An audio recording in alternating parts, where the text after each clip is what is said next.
next week. We'll answer those, attempt to answer those, and prayerfully try to answer more things.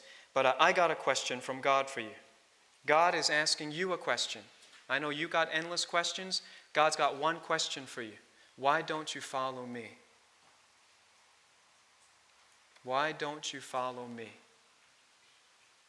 Is there any good reason to not trust in Jesus Christ?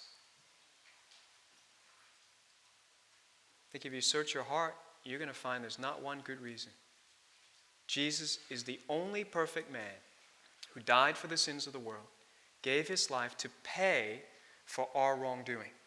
That's called a bailout, by the way, since we're passing all the stimulus plan, they're calling it, the stimulus plan, Australia and America and England. You know what that is? It's called redemption. It's called giving money out to people who don't deserve it. You say, well, it's not fair. I know it's not fair, but that's what's happening. Sometimes you're in such a desperate situation, you cannot help yourself. You need a bailout. A payment from someone who's much, much richer than you, who can bail you out. That's what Jesus is. He's the richest man in the world, no sin. He wants to bail you out. Now, if you say, well, I don't need your billion, thank you. Right? Well, then you don't get it.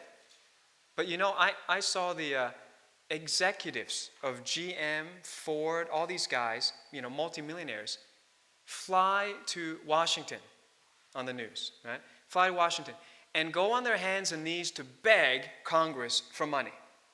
You know why they got it? Because they were humble.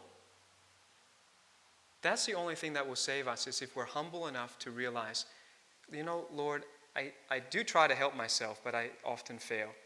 It would probably be a lot easier and better if you would come into my life and help me.